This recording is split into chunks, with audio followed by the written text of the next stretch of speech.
This is India Tonight. I'm Shivani Gharat, joining you guys from our Mumbai studio. Joining us from our Delhi studio is my colleague Sumita Karir. Now, the White House has removed pulses from the list of American products on which it said India will eliminate or reduce tariffs in a revised fact sheet issued on the interim trade deal. On Monday, the White House had issued a fact sheet on the United States and India announced the historic trade deal interim agreement days after India and the US announced in a joint statement the framework for an interim agreement regarding reciprocal and mutually beneficial trade. However, the revised fact sheet issued yesterday removed the reference made regarding pulses and changed the word committed used for India to intends. Over to you, Sumita. Now, who will take you through, the timeline, of the trade deal and the flip-flop in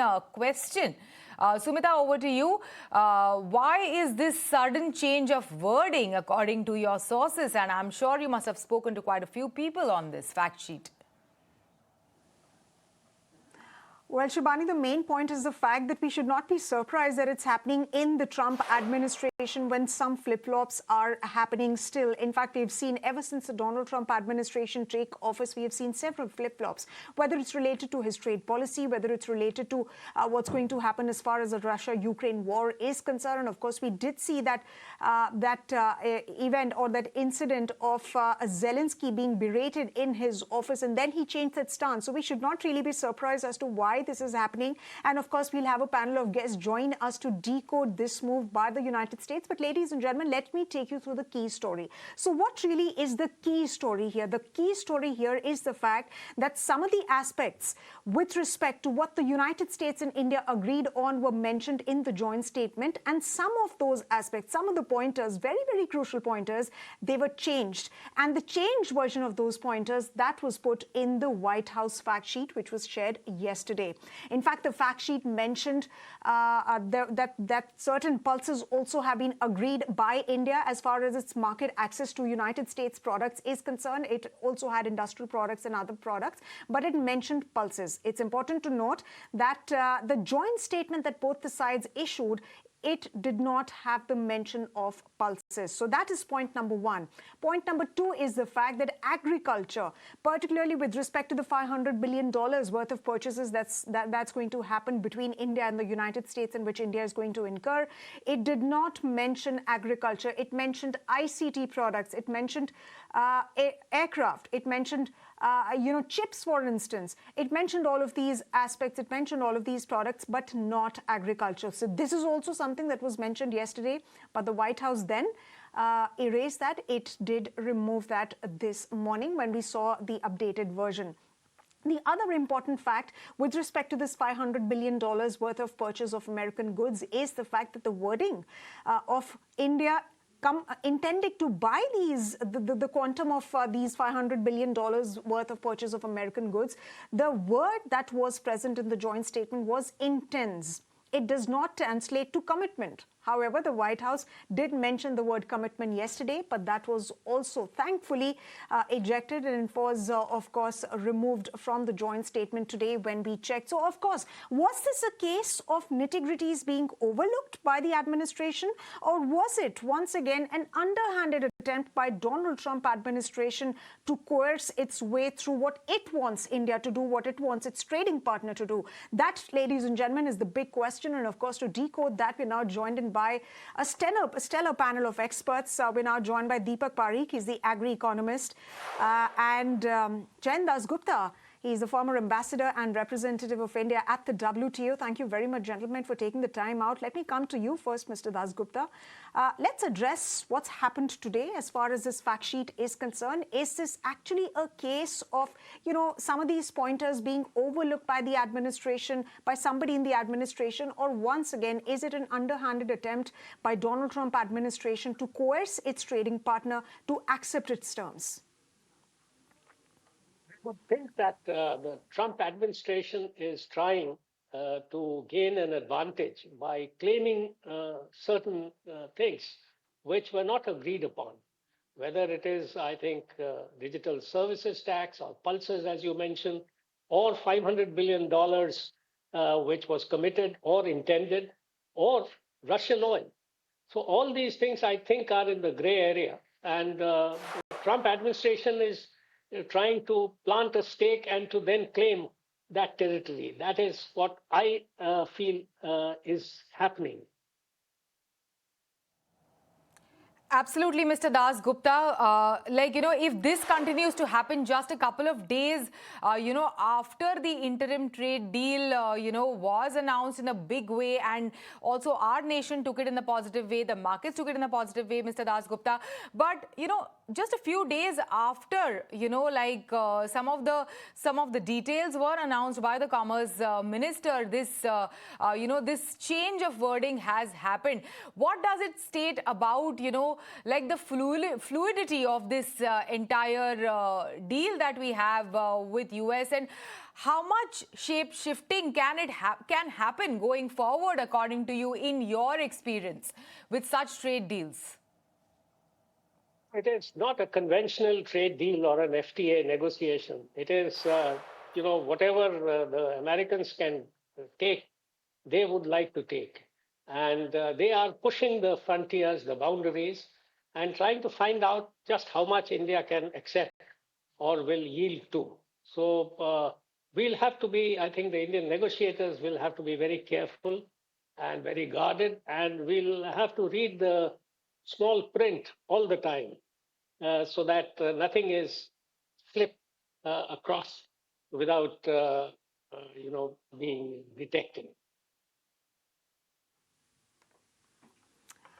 Right, Mr. Das Gupta. In fact, let me come to you, Mr. Deepak Parikh. Deepak Parikh, again, ladies and gentlemen, like I stated, that he is an agri-economist. Mr. Parikh, could this essentially mean that the Trump administration could possibly push India to open its agri-market in its sensitive sectors in the near future? Because it has attempted that to do that slyly via inserting these very, very significant and sensitive words. No, thanks for this opportunity. Actually, I've been also being part of engaging with a lot of various think tanks in the US, pre-Liberation Day, post-Liberation Day, then actually multiple stages of this deal.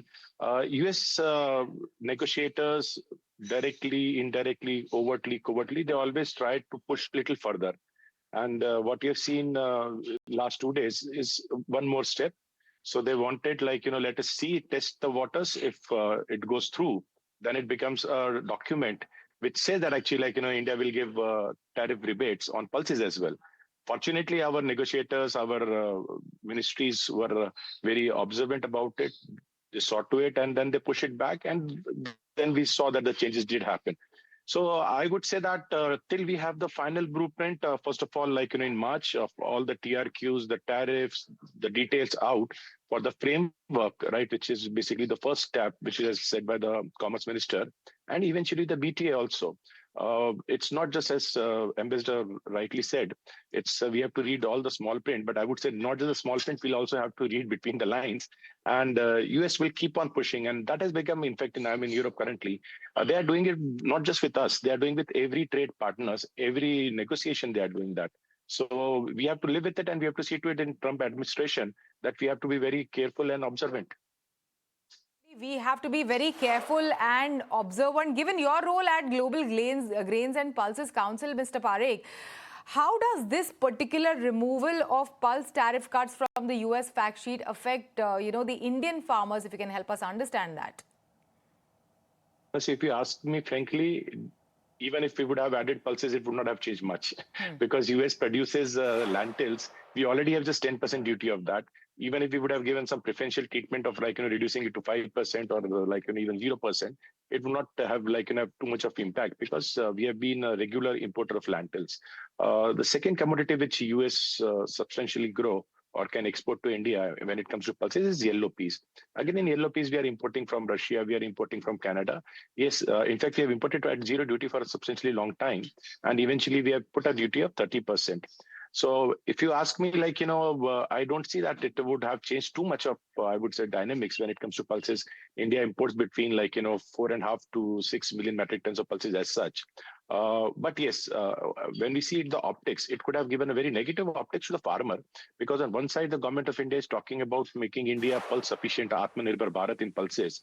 And then if you Absolutely. reduce any Absolutely. sort of duty, it gives a negative signal to the farmer that actually why I should be growing more pulses when actually government is open of reducing duty on any pressure. Absolutely. So I would say it is more of optics than the economics. Optics, absolutely, and it's a pressure tactic once again by the U.S. administration. But thankfully, it has withdrawn those very words that were mentioned in the joint statement, rather the fact sheet yesterday. And Mr. Parikh, what's also important to understand is the fact that Minister Goyal, in his briefing, along with the Agri Minister Shivraj Singh Chauhan as well, they have not mentioned the word pulse when they have addressed questions from the media with respect to the kind of access that we've given to the United States market. So let me quote what Minister Goyal had to say. Minister Goyal stated that GM items, meat, poultry, dairy, soya, maize, and other items have been kept out. Now, my question to you, Mr. Parikh, and thank you very much, Ambassador Das Gupta, for waiting very patiently. We'll come to that. All of these items that have been kept out, Mr. Parikh, will the liberalization, will that harm the interests of the agri segment in future, even though the government claims that there is no harm?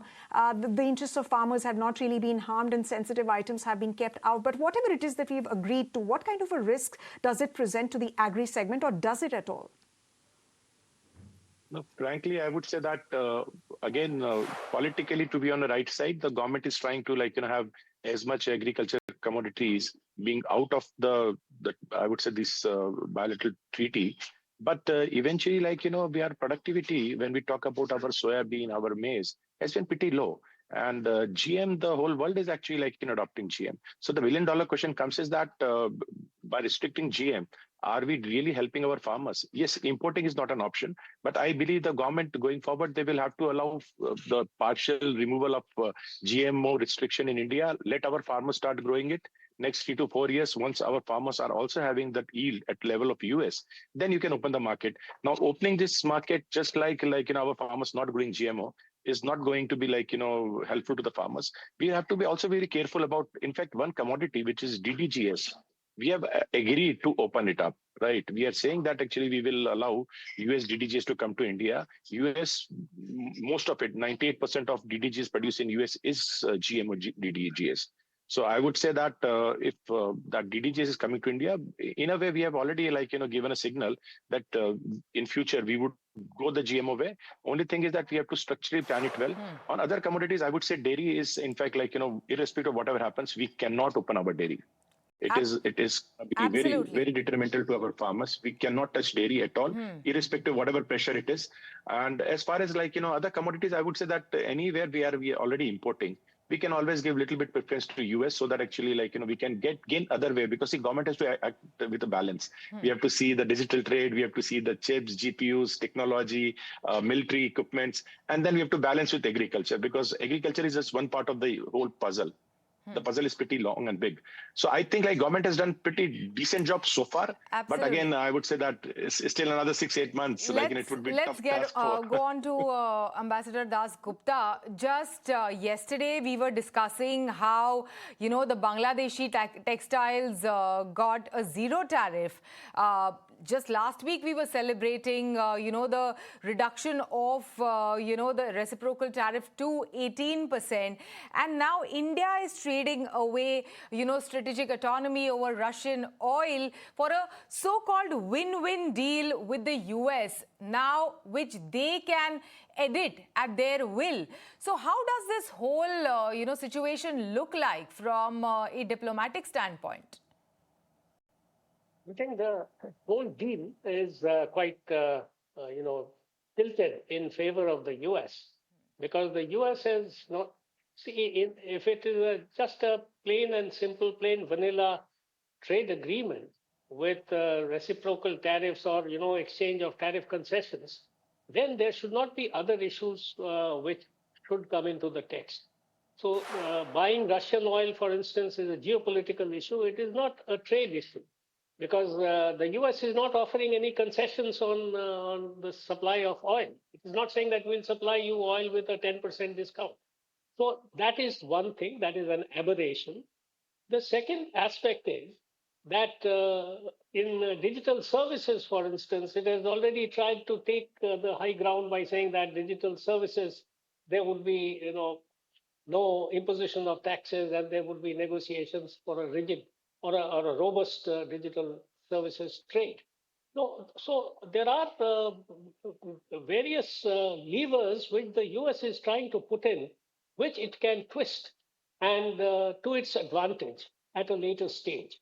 So the last point I wanted to mention, about dairy products, for instance, the biggest obstacle to dairy products being imported from the US is that the US milk cattle are fed on animal remnants. And that is something which we just won't allow for cultural reasons as well as for very old reasons. About 3, 4 decades ago, there was this mad cow disease, which caused a lot of casualties. So we will not allow this. And that is what the US is trying to smuggle in the text, that there would be these non-tariff barriers, so-called non-tariff barriers will also be tried to be removed by India. So, and there is no, reciprocal assurance from the US that it will remove its own non-tariff barrier. So, all these things, I think, it is Right. tilted in favor of the US, the way it is being designed at present. But we have to wait till the final text emerges, because I think the Indian negotiators are also very capable. They will try to negotiate on all these Right. issues and have a Absolutely. good deal.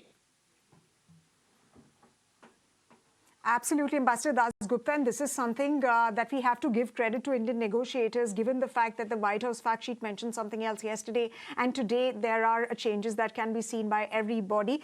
But let's go back to the point that you just mentioned about the fact that India needs to sort of protect its interests, and of course, negotiators will do a good job. But how can India protect its interest in the event of any erratic action being taken? Now, let me also quote from the joint statement, because the joint statement suggests, and I'm quoting that, in the event of any changes to the agreed upon tariffs of either country, the US and India agree that the other country may modify its commitments. But is that clause sufficient enough for India to protect its interest against any possible erratic actions?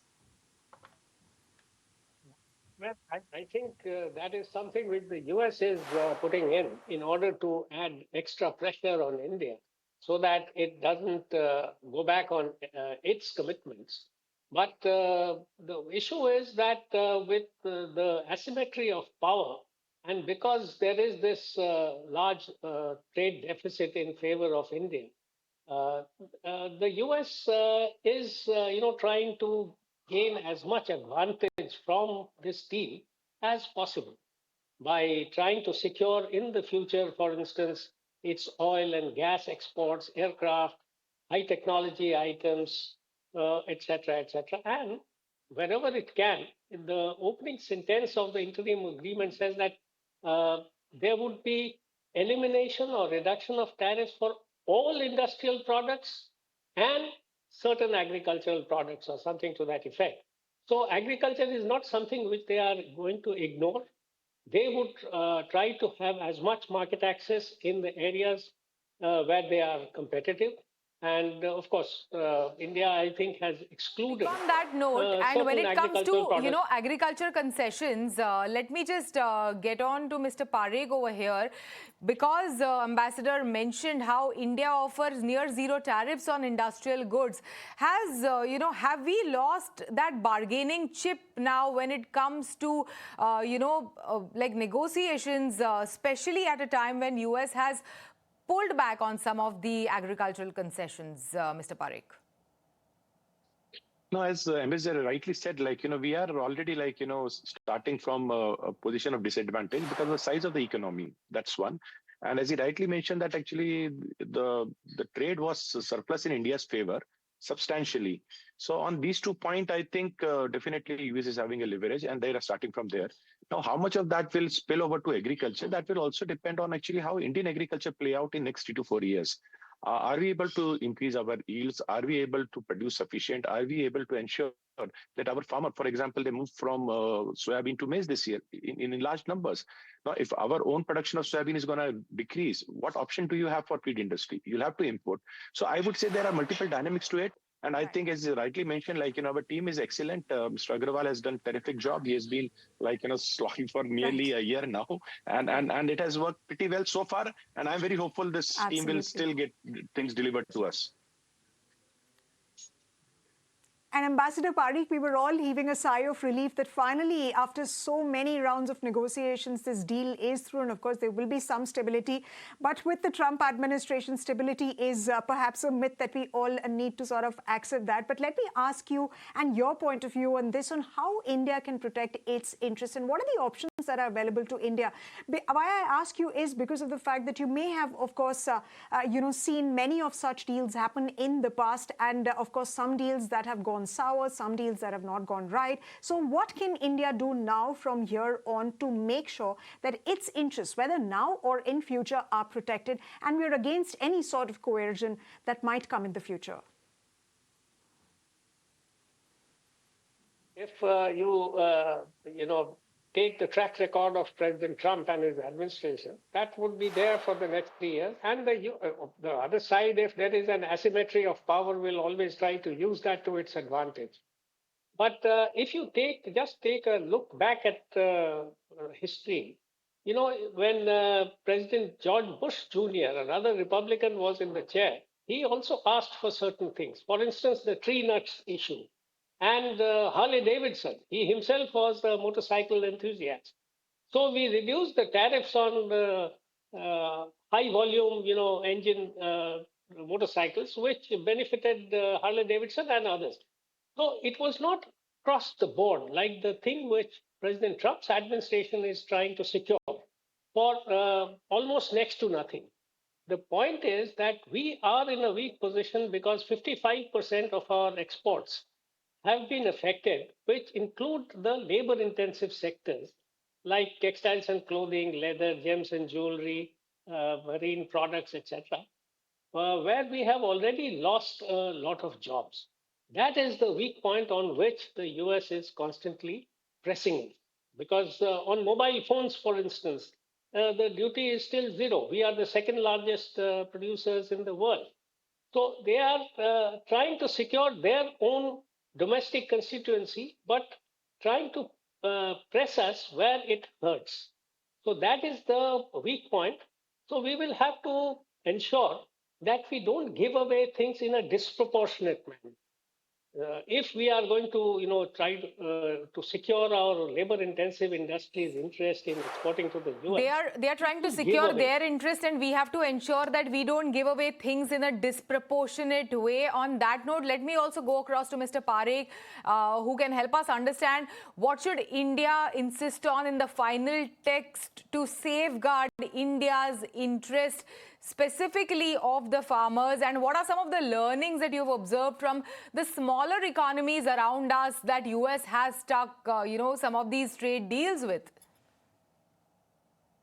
See, first thing, we have to ensure that when we are talking about agriculture, right, few things are we have to, as I said, clear no, right? It has to have red line, cannot be crossed.